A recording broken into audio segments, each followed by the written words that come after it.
Just thought that I would show you some of the gnomes that I've been knitting. I did put them on one of the Facebook groups, but just to let you see what they're doing. Of course, there's Santa Gnome. Now he has a wooden nose. Now this is what I'm going to be showing how to do. He is all one piece. Let me turn him around a little bit so you can see. He does have the fuzz. Now I made a belt. You could probably have gone ahead and knitted it, but I just kind of like added the belt. And of course he now has a bag of toys. Wonder what's in it. All right, elf gnome. Oh, and I was going to talk about this fur. The fur that I used on this, I found a huge stuffed animal at one of the junk stores for $1. I did wear gloves, take the animal apart, and then hand wash the fur because of this.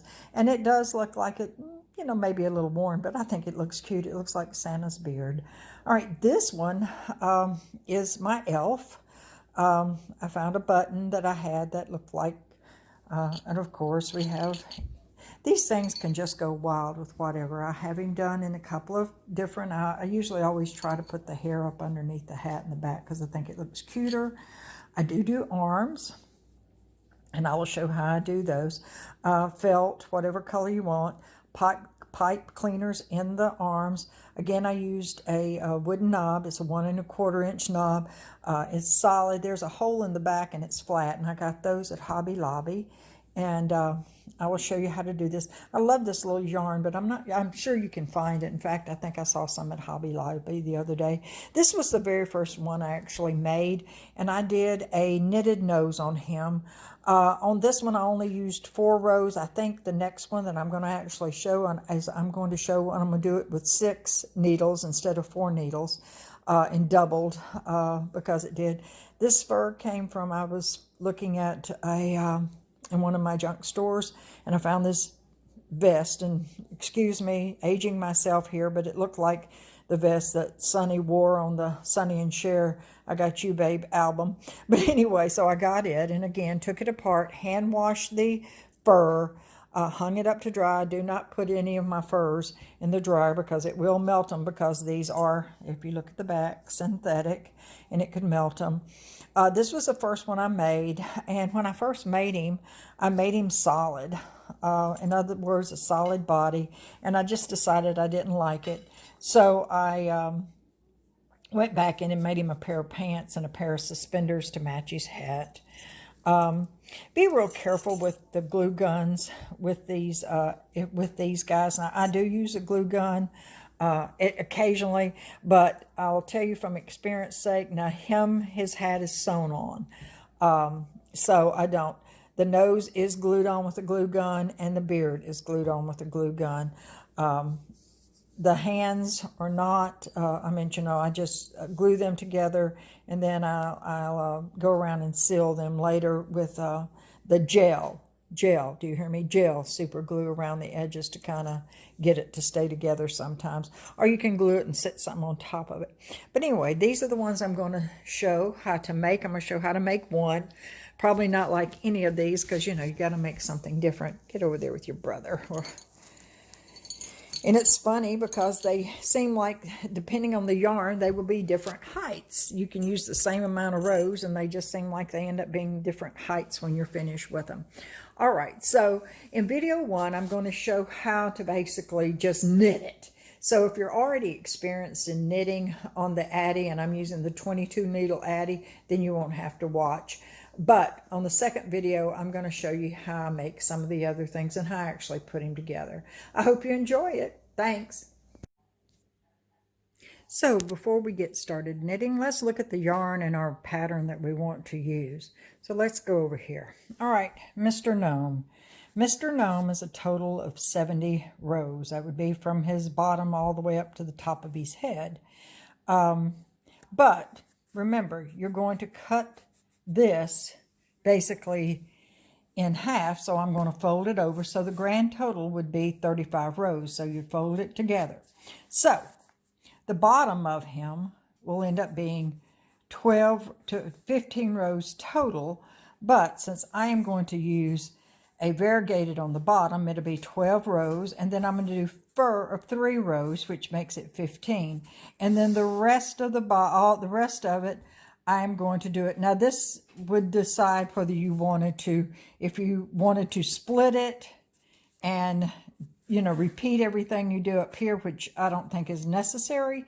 But I'm going to do the whole bottom, the whole thing red. And so the next part for me is going to be 55 rows. So I'm going to have the inside liner red. If you would rather have the inside liner white, then you would change it at 35 rows and do the rest of it white. But like I said, for me, I'm just going to do it 12 rows of variegated, 3 rows of fur, and then 55 rows of either red or green.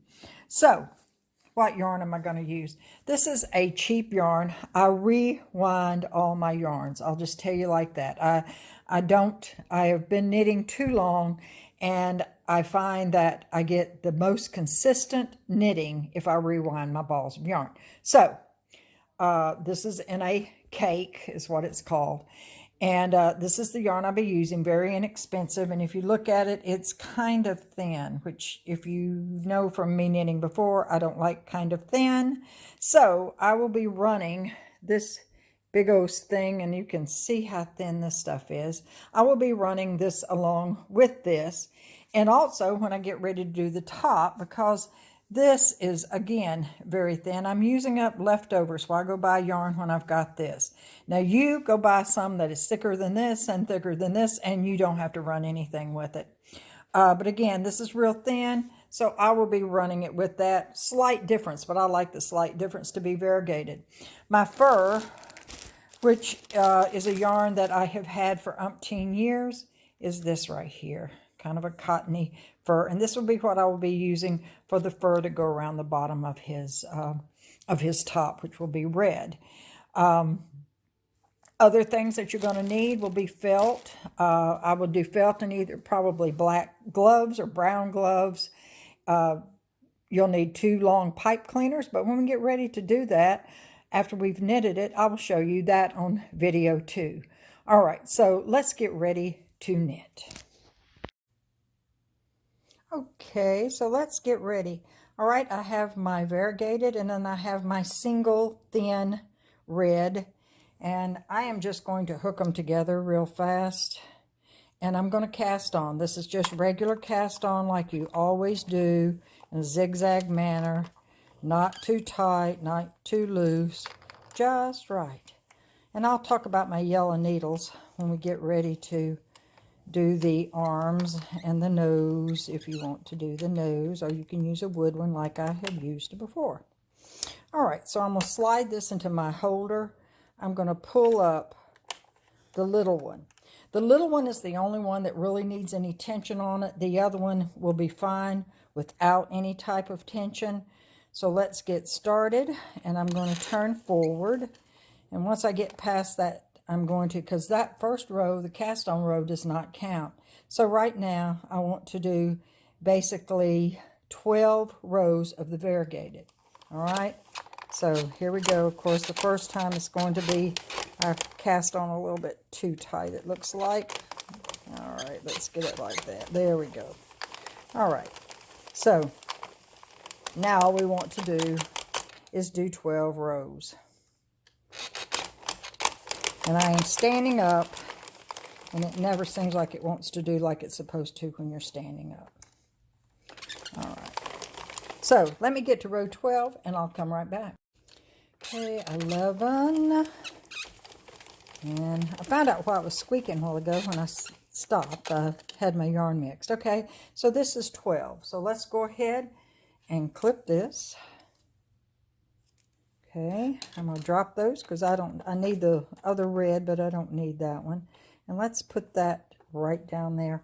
I love these little plastic clips. I bought a whole lot of them, again, on Amazon. And they work great to just hold my work down like that so I don't have to do anything.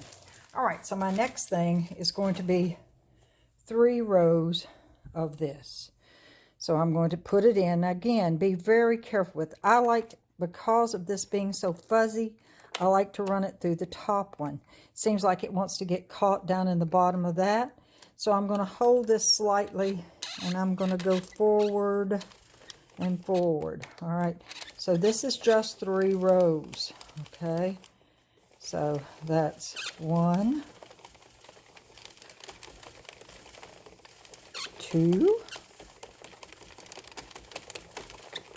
okay, 3. That didn't seem like a whole long way to go, but it does make a difference when you get ready. All right, let's cut this yarn, and I don't care whether it's long, short, or whatever. So I'm going to drop that right down in through there. All right, and now I'm going to get my red yarn that I had that I told you was very, very easy. There's my red yarn. Again, it pulls from the center. This is so slick. It just kind of like wants to go every place. And this time maybe I won't twist it so you can actually catch it when I'm doing it, and you won't see me misuse it. All right, let me get down here and sit down. Sorry, don't mean to be taking so long. All right, so let's get these two together again. I'm going to take my little clip, and I'm going to put it on this side, and for this, and slide it in like so. Pull my thin one. It is the only one that's going to need really any tension on it. I do hold it in my hand, and I wanted to kind of show you a little bit of how I did that when I did it. All right, so now it's 55 rows of this, so I'm going to start first and get it going good, just like that. All right, make sure everything's working the way I want it to. I'm going to clear.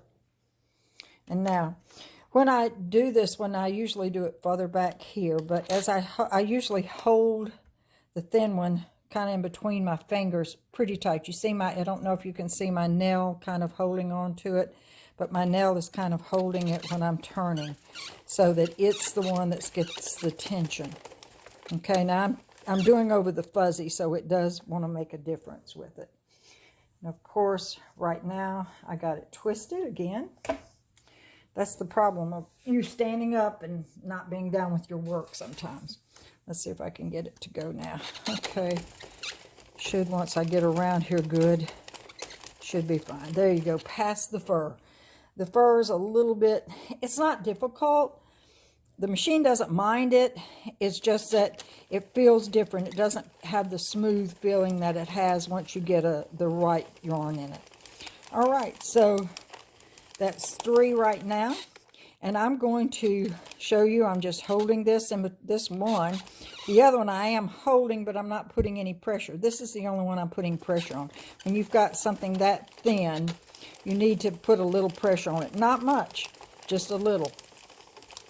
And you see how easily it knits when you're doing it like that. All right, I'm on row 8 right now. I'll catch you at the end when I get to 55, and we'll take it off.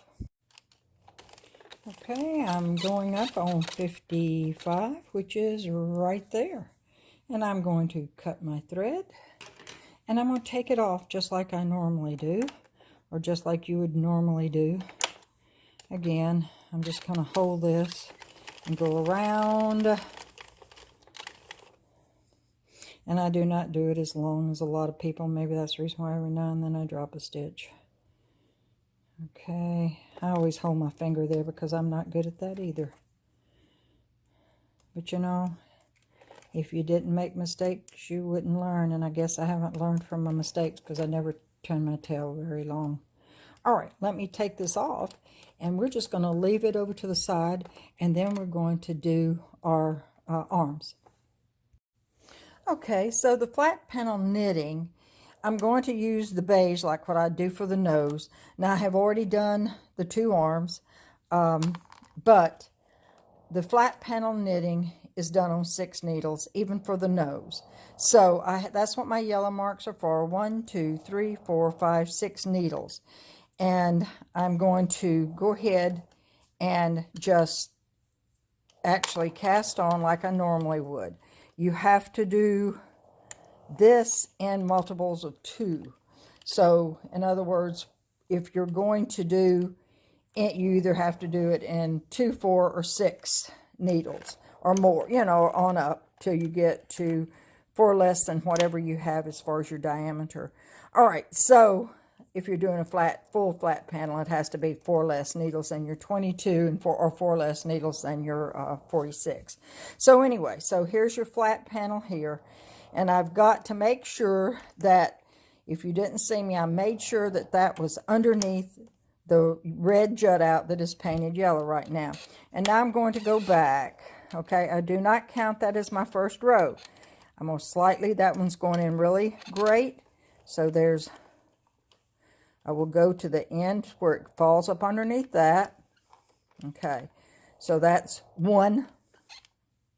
Make sure everything's down. You want it over those pegs there in the front. 1. Okay, slight pull. 2. Okay, push that down. 3. 4. Okay, when that falls down, you're just going to see that little loop, and I'm going to pull it like that. Okay, 5. Go down, go down, go down. 5. 6. Go down over there. 6. All right, 7.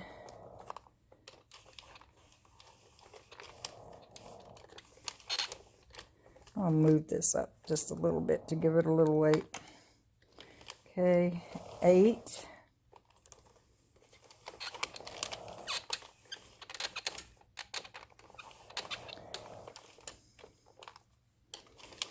9.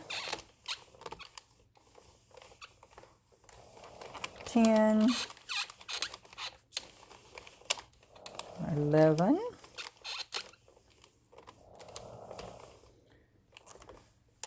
12.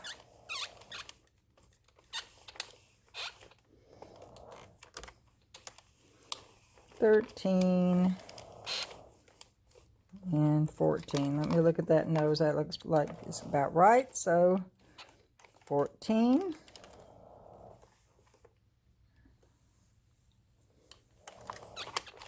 Gosh, I counted wrong. That was 13. Sorry.